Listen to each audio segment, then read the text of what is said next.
অসম সাহিত্য সভাৰ অন্তৰ্গত কাৰ্বি আংলং জিলা সাহিত্য সভাৰ আগন্তুক 2025-27 বৰ্ষৰ কাৰ্যকালৰ বাবে অনুষ্ঠিত কৰা নিৰ্বাচনৰ আজি অন্ত পৰে। কাৰ্বি আংলং জিলাৰ বিশিষ্ট সাহিত্যিক তথা কাৰ্বি লামেট আমে অৰ্থাৎ কাৰ্বি সাহিত্য সভাৰ প্ৰাক্তন সভাপতি বাৰী মিংটি কাৰ্বি আংলং জিলা সাহিত্য সভাৰ নতুন সভাপতি হিচাপে বিনা প্ৰতিদ্বন্দ্বিতাৰে নিৰ্বাচিত হয়।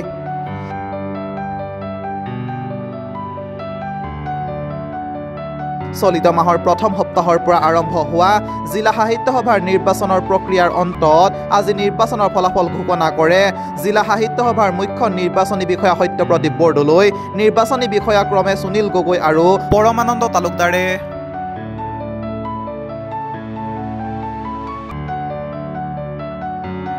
জিলা সাহিত্য সভাৰ সভাপতিৰূপে বাৰীম ইংটি, উপসভাপতিৰূপে মণিমন্ত শইকীয়া আৰু অনিল হাজৰিকাই সম্পাদক হিচাপে বিনা প্ৰতিদ্বন্দ্বিতাৰে নিৰ্বাচিত হয়।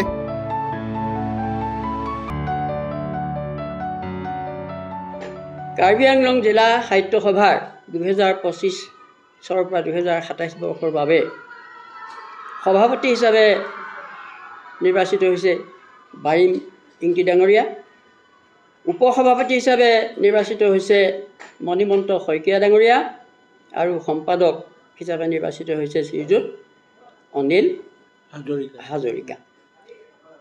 এইখিনিতে এটা কথা ক'ব লাগিব যে এটাইকেইজনেই প্ৰতিদ্বন্দ্বিতা নোহোৱাকৈ নিৰ্বাচিত হৈছে।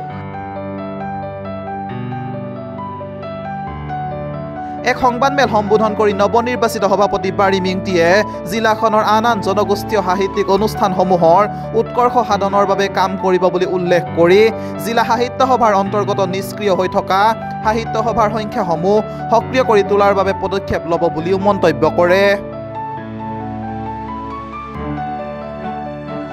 নমস্কাৰ। পোনপ্ৰথমে বোকাজান অঞ্চলৰ সাংবাদিক বন্ধুসকললৈ মই আন্তৰিক ধন্যবাদ জনাইছোঁ। প্ৰথমে মই ক'ব লাগিব কাৰ্বি আংলং জিলা সাহিত্য সভাৰ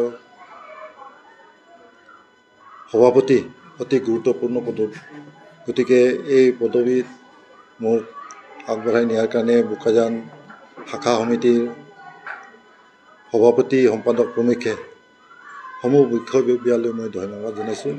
ইয়াৰ উপৰিও বোকাজান কাৰ্বি আংলং জিলা সমিতিৰ সভাপতি আৰু সম্পাদক প্ৰমুখ্যে জিলা সমিতিৰ সদস্যসকললৈ মই আন্তৰিক ধন্যবাদ জনাইছোঁ আৰু এই পৰ্যায়লৈ নিয়াৰ বাবে আঞ্চলিক সমিতিৰ সম্পাদক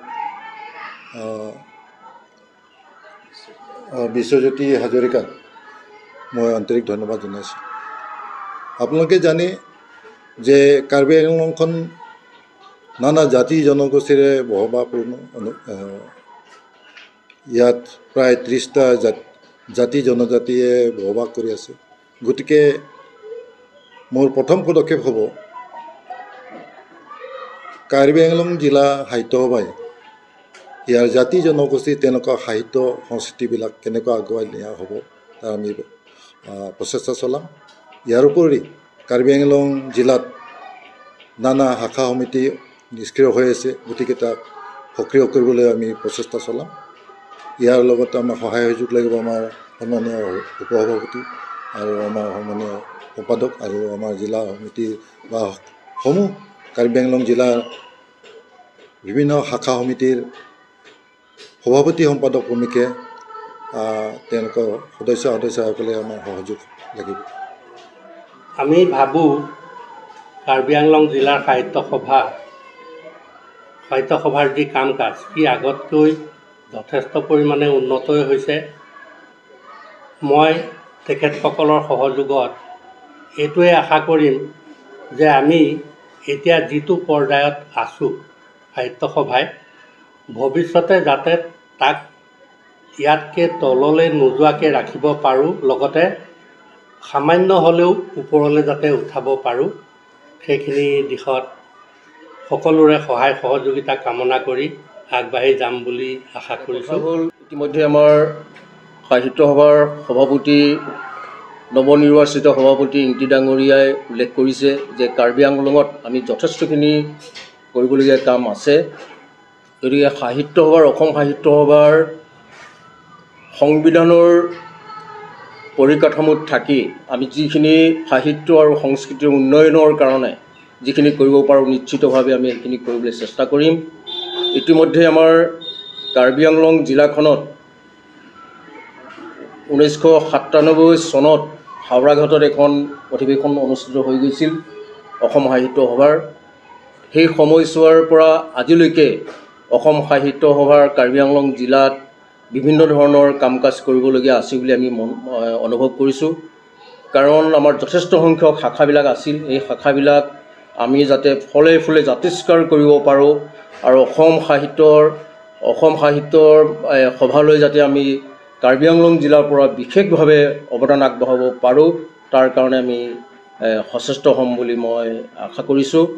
আৰু আমাৰ সভাপতি ডাঙৰীয়া, উপসভাপতি ডাঙৰীয়া প্ৰমুখ্যে যিসকল নৱনিৰ্বাচিত বিষয়ববীয়া থাকিব, সদস্য থাকিব, তেখেতসকলৰ আন্তৰিক সহযোগিতা আৰু পৰামৰ্শৰ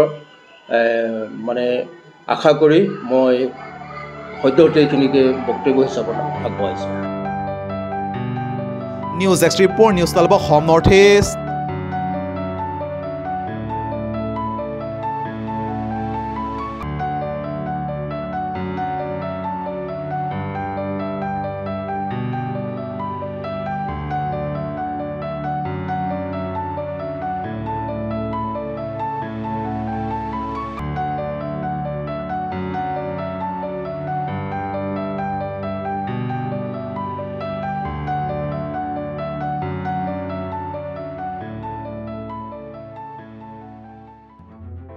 নিউজ 12 অসম নৰ্থ ইষ্ট।